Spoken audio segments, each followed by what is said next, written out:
আসসালামু আলাইকুম। সম্মানিত খামারি ভাইয়েরা, খামার করছেন কিন্তু লাভ ঠিক মতো হচ্ছে না। বাজারে রেডিমেড খাবার কিনতে কিনতে কি খরচ বেড়েই চলেছে? মনে রাখবেন, বাহিরে খাবার মানেই পকেট থেকে টাকা বের হওয়া। সত্যিকারে লাভ হতে হলে নিজের জমিতে নিজের পশু খাদ্য উৎপাদন করতেই হবে। আর সেই জন্য সেরা সমাধান সরগম সুদান ঘাসের বীজ। এই গাছ দ্রুত বৃদ্ধি পায়, ফলন বেশি দেয় এবং একবার লাগালে একাধিকবার কাটতে পারবেন। খরচ কম, উৎপাদন বেশি, মানে সরাসরি লাভ। পুষ্টিগুণে ভরপুর এই গাছ গবাদি পশুর দুধ উৎপাদন বাড়াতে সহায়ক, স্বাস্থ্য ভালো রাখে, খাবারে খরচ কমায়, খামারিকে দেয় নিশ্চিত ভবিষ্যৎ। বাজারে খাবারে নির্ভরশীল না হয়ে নিজের জমিতে সরগম সুদান ঘাস চাষ করুন। খামারকে করুন লাভজনক ও টেকসই। বিশ্বস্ত বীজ ও সঠিক পরামর্শের জন্য ভরসা রাখতে পারেন আলিফ এগ্রো সার্ভিস। আমাদের কাছে পাচ্ছেন অরিজিনাল হাইব্রিড সরগম সুদান ঘাসের বীজ। এতে আছে 22% প্রোটিন, মাত্রা 18% ফাইবার, যা আপনার গবাদি পশুর রোগ প্রতিরোধ ক্ষমতা বৃদ্ধি করবে, মোটা তাজা করবে এবং মিনারেলে ঘাটতি পূরণ করবে।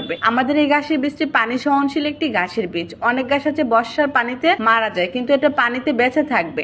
এটা জার্মিনেশন রেটও খুব ভালো, 98% জার্মিনেশন পার। 1 কেজি বীজ দিয়ে 5% জমি চাষ করতে পারবেন। এটা মাল্টিকাট, একবার চাষ করলে 2 থেকে 3 বছর পর্যন্ত আপনি আপনার গবাদি পশুকে কেটে কেটে খাওয়াতে পারবেন। তাই অরিজিনাল বীজটি নিতে আলিফ এগ্রো সার্ভিস পেজে এখনই নক করুন। উন্নত মানের বীজ, সঠিক চাষ পদ্ধতি, পরামর্শ। লাভবান খামারি হতে চাইলে আজই সিদ্ধান্ত নিন, সরগম সুদান ঘাস চাষ করুন আর যোগাযোগ করুন আলিফ এগ্রো সার্ভিস পেজে। এই বীজটি নিতে এখনই যোগাযোগ করুন আমাদের স্ক্রিনে থাকা নাম্বারে অথবা আমাদেরকে ইনবক্স করুন। আসসালামু আলাইকুম।